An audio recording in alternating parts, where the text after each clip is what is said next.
position. Lighting is bad. Sorry, I think I'll just have to hold it. I still at church. Just had to quickly bus out to me 12:30 and then I'll be out back. Okay. 2 more minutes, waiting for more people to join and then we'll get right into it.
Welcome to day 7. I keep mixing this. Day 7. Today is day 7 and it's titled Dealing with Rebellion.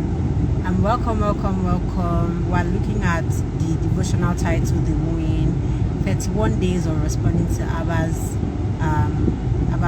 ardent pursuit. It is a devotional for young adults. It's a devotional for young professionals. And it's based off of the book of Esther. So today is the 7th day. We started January 1st, 2024. This is the 7th day of January and we're looking at the 7th devotion in the devotional.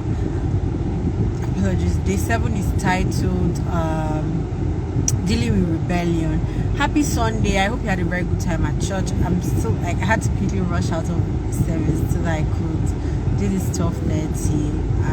It's very brief so I can go back for service. I'm almost done with the Thanksgiving service, but I'll be into. We're looking at dealing with rebellion today, and the core verses to look at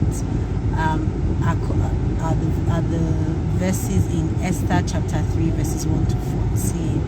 And remember that the Bible, there's just one memory verse for the entire 31 days, and it's Ezekiel 36:26, and it's God talking. Says, I will give you a new heart, I put a new spirit within you, I will take out your stony, stubborn heart and give you a tender, responsive heart. And we've already established how it's very important for us to have a very tender and responsive heart to be able to respond to God's love in this 31 days and for the rest of our lives. So let's delve right into it.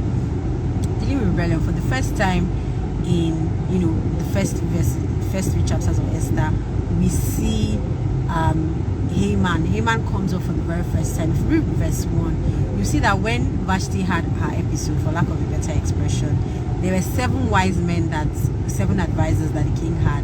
So I went back to check. I don't see Haman's name there, but by the time the pageant is concluded in chapter 3, you see that Haman comes from literally nowhere. We don't hear about him in the first 2 chapters, and he's promoted above all the other officers in the province, and he's there. And so because of his position, he says everybody should bow to him, at the gates. But the interesting thing is Mordecai doesn't bow at the gates. And so that's where the problem starts. How do this person is more or less like the king's the king's BFF, for lack of a better expression. And he says, bow to me. Every other officer bows to Stafemi. Every other, officer bows to Haman, apart from Mordecai. And very interesting, I learned this when I was listening to Dr. Ferdinand Nweke. He has a teaching called Kairos, and it was a teaching he taught during the RCCG Oasis. They had a conference last year, 2023, I think, 2022. So he taught about Kairos, and in that teaching, he said that Agag, I don't know, I don't know whether if you take a few steps back to First Samuel, you see that Agag and Saul there was that issue between Agag and Saul where God told Saul to utterly destroy the Agagites. I don't know if you remember, but Saul did not do that. So Saul kept the king of Agag, and he also kept the fattest cows and everything. And remember, that's the place where Samuel told Saul that it's better to obey, that obedience is better than sacrifice. You won't believe it, but Haman is a descendant of the Agag, of that, the Agag line. The Agag, it is a descendant of Agag. So maybe Mordecai is a student of history and knows that why would I, an Israelite, a Jew, bow to this person that God said we should utterly destroy for whatever reason that Mordecai had, But I'm just saying that there's history there. If you look at history, but whatever happens is Mordecai doesn't bow to Haman. Haman is upset, and Haman thinks that the best way he can deal with this is to destroy the Jews. What did we carry? What did we throw? You understand? It's giving that kind of situation that the person that made you angry, gone, is not the Jews. It's just one person. And so you see that the genesis of the entire thing that happened to the children of Israel in that place, that happened to Esther in that place, and every other person where they were fighting for their life. That's the genesis of the problem. It's Mordecai not bowing to Haman. And so the question is that you as a child of God, you as a child of God in business, you as a child of God in career, how do you deal with difficult people? How do you deal with people that don't recognize your authority, don't recognize your talents, don't recognize what you have? How do you deal with them? How do you tell them, like, look, you have to respect my office, look, you have to respect what I carry, you have to respect my intellect and everything? How do you deal with that? And so the first lesson that we can learn from Haman is you don't have to take things out of proportion. The person that gave you authority that they gave you is the king. So if somebody is not obeying that authority that you've been given, then you don't need to flex your muscles. You need to go through the appropriate channels. I feel like if Haman had told the king, this is the issue, why is this person not obeying me, he would have had a different outcome. But because he took things into his hands and he set the stone in motion, things changed faster than he could control. And you see at the end of the day. So the lesson for you as a child of God is to first of all realize that not everybody will be crazy about you, not everybody will think you're all that, and that is okay. The issue is, how do you deal with that? How do you deal with a difficult person? How do you deal with a subordinate that doesn't recognize you? How do you deal with a difficult team member? How do you deal with them? Yes, you need to follow the lines of authority. If you try to manipulate things, it may bounce back, because some people know how to play politics better than others, and that's the truth. And because Mordecai was advising Esther, Esther had both spiritual and physical backing. So you don't know whether the person that you want to go and get into loggerheads with is somebody that you shouldn't play with in the first place.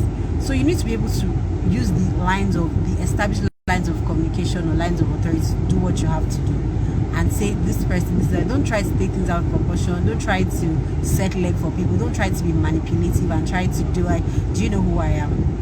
That's number one. And then second thing is, you need to realize that your self-worth, or your value, who you are, is not dependent on other people recognizing it. You need to rest in that knowledge. You need to rest in that understanding that you are complete, you're perfect, you are whole, you're worth it as a child of God, regardless of what other people think. Because what it means is that you will always look for validation from outside, and when you don't get it, you'll be upset. When you don't get it, you can act anyhow. You understand? And that was what happened to him, because he felt like, this person is rubbishing me. But if he was comforted in the fact that I am who I am, I am all that, I literally came from nowhere and became number 2 in the land, but he didn't realize that his self-worth was so bent on showing Mordecai, like, you don't know who I am and all that. So as a child of God, as a young professional, one thing we can learn from the Haman Mordecai situation is that when you have difficult situations, don't be in a hurry to try to prove yourself. Like, use the established lines of authority to, report rebellion, to deal with rebellion. If you go outside of it or try to manipulate things or try to over-exaggerate your importance, you may bite yourself.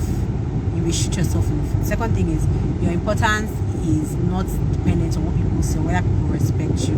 You need to be able to find a system of validation that is outside, that is not dependent on what people think of you, and it's already enough. Jesus died for you. Jesus loves you. What other validation do you want? It doesn't get better than that. And then finally, don't be a difficult person. Don't be that person that anytime you come into the room, there's always an issue. Anytime you come into the room, there's always a picture. You never see things. You never see eye to eye. You never see things. You never see eye to eye with others. You're the difficult person. You're the one that always says, "Oh, this will not work. That will not work." And the one that's always, you're just trying to be contrarian. Don't be that person. Don't be somebody that makes the team. Teamwork makes the dream work. Be a team player. Be somebody that makes the dream work. I don't know if that makes sense. So that's the end of the major topics of the session. But just to think about the prayer points and the reflection and the action points that you have. So the things to pray about, first of all, pray for the harmony you experience, people that you work well with, that harmony that you experience, people that you work well with. Pray. Thank God for the unity in your midst and all that. Then thank God for people that really work well, that you really work well with. And then pray for people difficult people in your team, or it's difficult situation that you've had, and ask God to breathe peace into your team. So if you've been part of a team where there's just been issues, there's just been struggles, like there's just been fights, everybody's fighting, everybody's there's just strife. So pray, speak over the situation, ask God, speak peace, that let there be stillness, let there be stillness in that team, let there be stillness in your whether it's a consultant that you work with, whether maybe third party. Sometimes, especially if you're like an entrepreneur, you may need to collaborate with people, like maybe an event planner, you may need to collaborate with people to get the event done, and there's discord. You need to speak into the situation and ask God to breathe peace into that situation. And then finally, I want you to think about meditate on the anchor verse, which is like the major thing you should meditate, and because if you have a tender and responsive heart, you'll be able to deal with rebellion. You'll not blow things out of proportion. You'll be able to empathize with others. Really, some of these things, some people behave weirdly because they have inferiority complex, not necessarily because of you. They just want to prove a point and all that, but in proving that point, there could be some disappointment and all that. So that's the thing. So I want you to reflect on a difficult situation or some kind of disagreement you've had with team members or people that you work with if you're in the business. And I want you to think about, just walk back from the situation. Ask yourself how things could have turned out differently. Ask yourself, what should you have done differently? Could you have spoken better? Could you have presented your case better? Could you have, handled things differently so that there would be a different outcome? And then let's see and learn from it. Really, that's what I would say. That's really the final thing. So that brings me to the end of today's devotion, which is dealing with rebellion. So let's try not to blow things out of proportion. Let's rest in the confidence that our values, our worth is intrinsic. It's not dependent on how people see us and all that. People will always see. People have skewed perspectives. That's human beings for you. And some people will judge you based on one thing they've heard about you that may never be true.